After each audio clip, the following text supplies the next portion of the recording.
ask and it shall be given you. Seek and ye shall find. Knock and it shall be opened unto you. For everyone that asketh receiveth, and he that seeketh findeth, and to him that knocketh it shall be opened. That sounded pretty optimistic again. But again, I think it's a description of the structure of existential reality, and by which I mean, when I'm in my clinical practice and I observe, and this is also the case with my students, is let's say, people's lives aren't what they would like them to be. And so then you ask, why? Well, forget about tragedy and catastrophe, because that's self-evident, and we're not going to discuss that. Although the degree to which you bring about your own tragedy is always indeterminate. But I would never say that every terrible thing that is visited on a person is something they deserved. I think that that's a very dangerous presupposition, especially because everyone gets sick and everyone dies. But one of the main reasons that people don't get what they want is because they don't actually figure out what it is. And the probability that you're going to get what would be good for you, let's say, which would even be better than what you want, right? Because, you might be wrong about what you want, easily. But maybe you could get what would really be good for you. Well, why don't you? Well, because you don't try. You don't think, okay, here's what I would like if I could have it. And I don't mean in a way that you manipulate the world to force it to deliver you goods for status or something like that. That isn't what I mean. I mean something like, imagine that you were taking care of yourself like you were someone you actually cared for. And then you thought, okay, I'm caring for this person. I would like things to go as well for them as possible. What would their life have to be like in order for that to be the case? Well, people don't do that. They don't sit down and think, all right, let's figure it out. You've got a life. It's hard, obviously. It's like 3 years from now, you can have what you need. You got to be careful about it. You can't have everything. You can have what would be good for you, but you have to figure out what it is, and then you have to aim at it. Well, my experience with people has been if they figure out what it is that would be good for them, and then they aim at it, then they get it. It's a strange thing. It's not quite that simple because, you may formulate an idea about what would be good for you, and then you take 10 steps towards that, and you find out that your formulation was a bit off, and so you have to reformulate your goal. So you're kind of going like this as you move towards the goal. But a huge part of the reason that people fail is because they don't ever set up the criteria for success. And so since success is a very narrow line and very unlikely, the probability that you're going to stumble on it randomly is 0. And so there's a proposition here, and the proposition is, if you actually want something, you can have it. Now the question then would be, well, what do you mean by actually want? And the answer is that you reorient your life in every possible way to make the probability that that will occur as certain as possible. And that's a sacrificial idea, right? It's like, you don't get everything, obviously, but maybe you can have what you need. And maybe all you have to do to get it is ask. But the asking isn't a whim or today's wish. It's like, you have to be deadly serious about it. You have to think, okay, like I'm taking stock of myself. And if I was going to live properly in the world and I was going to set myself up such that being would justify itself in my estimation, and I don't mean as a harsh judge, exactly what is it that I would aim at? Well, one of the things I've found is that in test of this theory, let's say, you could try this. This is a form of prayer, knocking. Sit on your bed one day and ask yourself, what remarkably stupid things am I doing on a regular basis to absolutely screw up my life? And if you actually ask that question, but you have to want to know the answer, right? Because that's actually what asking the question means. It doesn't mean just mouthing the words. It means you have to decide that you want to know. You'll figure that's out so fast it'll make your hair curl. Your attention, for example, is mediated by unconscious forces. And you know that perfectly well. And this is another Freudian observation. If you're sitting down to study, for example, your conscious intent is to study. But you know perfectly well that all sorts of distraction fantasies are going to enter the theater of your imagination non-stop and annoyingly. And there isn't really a lot you can do about that except maybe wait it out. So you'll be sitting there reading and your attention will flicker away. You'll think about, I don't know, maybe you want to watch Jane the Virgin on Netflix or something like that. Or maybe it's time to have a peanut butter sandwich, or you should get the dust bunnies out from underneath the bed, or it's time to go outside and have a cigarette, or maybe it's time for a cup of coffee, or it's like all these subsystems in you that would like something aren't very happy just to sit there while you read this thing that you're actually bored by, and so they pop up and try to take control of your perceptions and your actions non-stop. Maybe you think, well, this is a stupid course anyways, why do I have to read this damn paper, and what am I doing in university, and what's the point of life? It's like, you can really get going if you're trying to avoid doing your homework. And then you might think, well, what is it in you that's trying to avoid? Because after all, you took the damn course and you told yourself to sit down. Why don't you listen? Well, because you're a mess. That's basically why. You haven't got control over yourself at all. And no more than I have control over this laptop. Okay, so there's the memory function of the unconscious, and there's the dissolutive function. That's an interesting one. The unconscious contains habits, once voluntary, now automatized, and dissociated elements of the personality, which may lead a parasitic existence. That's an interesting one. I would relate that more to procedural memory. You know, so what you've done is practice certain habits, whatever they might be, let's call them bad habits, and you like those things to get under control, but you can't. So maybe when you're speaking, for example, you use like and you know, and you say a lot. And you've practiced that, so you're really good at it, and you'd like to stop it, but you don't get to, because you've built that little machine right into your being, right? It's neurologically wired, and it's not under conscious control, and anything you practice becomes that. It becomes part of you, and that's another element of the unconscious, a different part. And then there's a creative part, which is that, well, you know, you're sitting around and maybe you're trying to write something, or maybe you want to produce a piece of art or a piece of music, or maybe you're just laying in bed dreaming and you have all these weird ideas, and especially in dreams, it's like, where do those things come from? And even more strange, one of the things that's really weird about dreams, and almost impossibly weird, is that you're an observer in the dream. It's like a dream is something that happens to you. Well, you're dreaming it, theoretically, so how is it that you can be an observer? It's almost like you're watching a video game or a movie, but you're producing it, at least in principle, although the psychoanalysts would say, well, no, not exactly. Your ego isn't producing it, your unconscious is producing it. It's a different thing. It's a different thing, and of course Jung would say, well, it's deeper than that. The collective unconscious might be producing it. It's, in some sense, it isn't you exactly, or it isn't the you that you think of when you think of you. And that's the ego from the Freudian perspective, the you that you identify with, that's the ego. And outside of that is the unconscious, the id.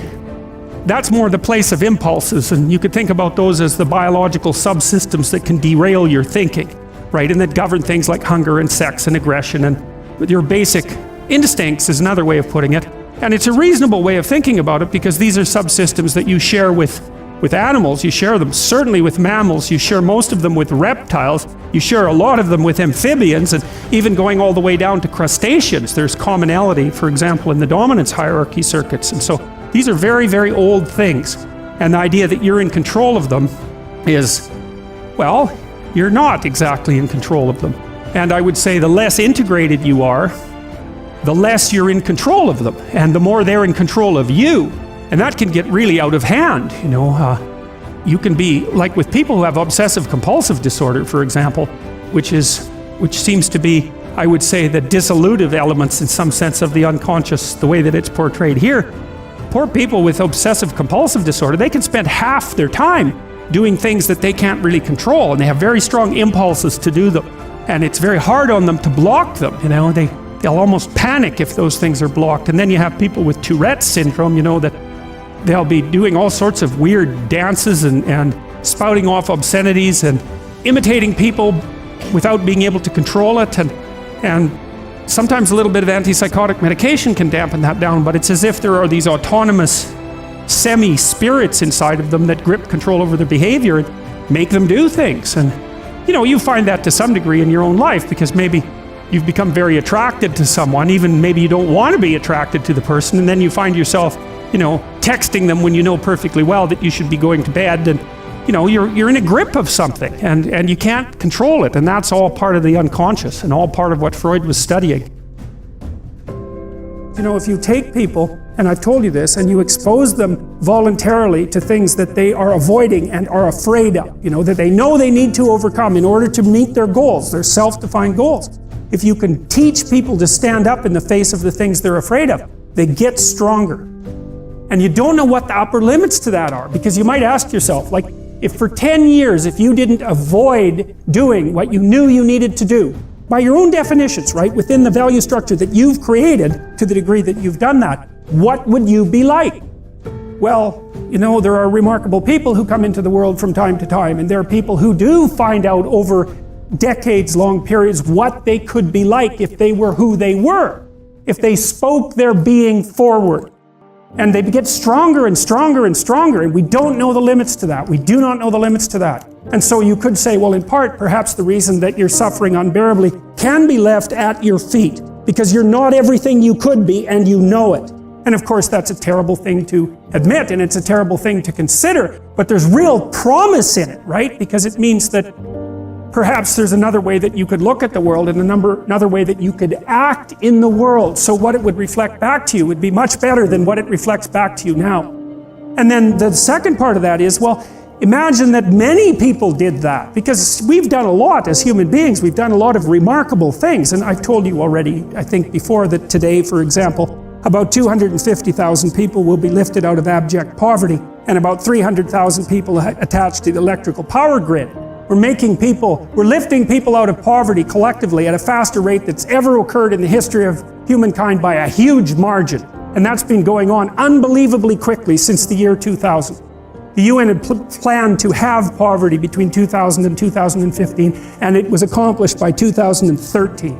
So there's inequality developing in many places, and you hear lots of political agitation about that. But overall, the tide is lifting everyone up, and that's a great thing. And we have no idea how fast we can multiply that if people got their act together and really aimed at it. Because, you know, my experience is with people that we're probably running at about 51% of our capacity. I mean, you can think about this yourselves. I often ask undergraduates how many hours a day you waste, or how many hours a week you waste. And the classic answer is something like 4 to 6 hours a day. You know, inefficient studying, watching things on YouTube that not only do you not want to watch, that you don't even care about, that make you feel horrible about watching after you're done. That's probably 4 hours right there. You know, you think, well, that's 25 hours a week, it's 100 hours a month, that's 2.5 full work weeks, it's half a year of work weeks per year. And if your time is worth $20 an hour, which is a radical underestimate, it's probably more like 50 if you think about it in terms of deferred wages. If you're wasting 20 hours a week, you're wasting $50,000 a year. And you are doing that right now. And it's because you're young, wasting $50,000 a year is a way bigger catastrophe than it would be for me to waste it, because I'm not going to last nearly as long. And so if your life isn't everything it could be, you could ask yourself, well, what would happen if you just stopped wasting the opportunities that are in front of you? You'd be, who knows how much more efficient? 10 times more efficient, 20 times more efficient. That's the Pareto distribution. You have no idea how efficient people get. It's off the charts. Well, and if we all got our act together collectively and stopped making things worse, because that's another thing people do all the time. Not only do they not do what they should to make things better, they actively attempt to make things worse because they're spiteful or resentful or arrogant or deceitful or homicidal or genocidal, or all of those things all bundled together in an absolutely pathological package. If people stopped really, really trying just to make things worse, we have no idea how much better they would get just because of that. So there's this weird dynamic that's part of the existential system of ideas between human vulnerability, social judgment, both of which are major causes of suffering, and the failure of individuals to adopt the responsibility that they know they should adopt. And that's the thing that's interesting too, is that, like, another thing I've often asked my undergraduate classes is, you know, there's this idea that people have a conscience.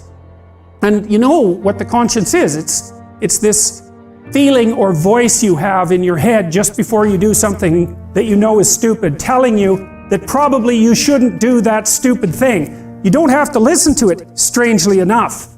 But you go ahead and do it anyways, and then, of course, exactly what the conscience told you was going to happen inevitably happens, so that you feel even stupider about it than you would if it happened by accident. Because you know I knew this was going to happen. I got a warning it was going to happen, and I went and did it anyways. And the funny thing too is that conscience operates within people, and we really don't understand what the hell that is.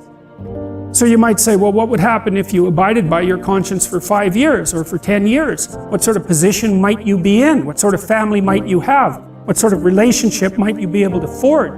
And you can be bloody sure that a relationship that's forged on the basis of who you actually are is going to be a lot stronger and more welcome than one that's forged on the basis of who you aren't. Now, of course, that means that the person you're with has to deal with the full force of you in all your ability and your catastrophe, and that's a very, very difficult thing to negotiate. But if you do negotiate it, well, at least you have something, you have somewhere solid to stand, and you have somewhere to live, you have a real life, and it's a great basis upon which to bring children into the world, for example, because you can have an actual relationship with them instead of torturing them half to death, which is what happens in a tremendously large minority of cases.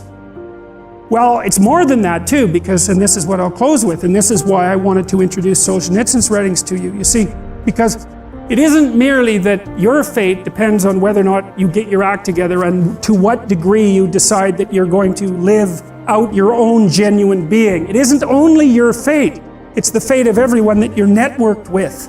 And so, you think, well, there's 7 billion people in the world. We're going to peak at about 9 billion, by the way, and then it'll decline rapidly, but 7 billion people in the world, and who are you? You're just one little dust mote among that 7 billion, and so it really doesn't matter what you do or don't do, but that's simply not the case. It's the wrong model, because you're at the center of a network. You're a node in a network.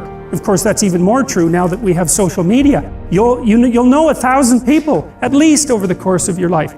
And they'll know 1,000 people each, and that puts you one person away from 1 million, and 2 persons away from 1 billion. And so that's how you're connected, and the things you do, they're like dropping a stone in a pond. The ripples move outward, and they affect things in ways that you can't fully comprehend, and it means that the things that you do and that you don't do are far more important than you think. And so if you act that way, of course, the terror of realizing that is that it actually starts to matter what you do. And you might say, well, that's better than living a meaningless existence. It's better for it to matter. But I mean, if you really asked yourself, would you be so sure if you had the choice? I can live with no responsibility whatsoever. The price I pay is that nothing matters. Or I can reverse it and everything matters. But I have to take the responsibility that's associated with that. It's not so obvious to me that people would take the meaningful path. When you say, well, nihilists suffer dreadfully because there's no meaning in their life and they still suffer. Yeah, but the advantage is they have no responsibility. So that's the payoff, and I actually think that's the motivation. Say, well, I can't help being nihilistic. All my belief systems have collapsed. It's like, yeah, maybe. Maybe you've just allowed them to collapse because it's a hell of a lot easier than acting them out. And the price you pay is some meaningless suffering, but you can always whine about that and people will feel sorry for you, and you have the option of taking the pathway of the martyr, so that's a pretty good deal, all things considered, especially when the alternative is to bear your burden properly and to live forthrightly in the world. Well, what Solzhenitsyn figured out, and so many people in the 20th century, it's not just him, even though he's the best example, is that if you live a pathological life, you pathologize your society. And if enough people do that, then it's hell. Really, really. And you can read the Gulag Archipelago if you have the fortitude to do that, and you'll see exactly what hell is like. And then you can decide if that's a place you'd like to visit, or even more importantly, if it's a place you'd like to visit and take all your family and friends, because that's what happened in the 20th century.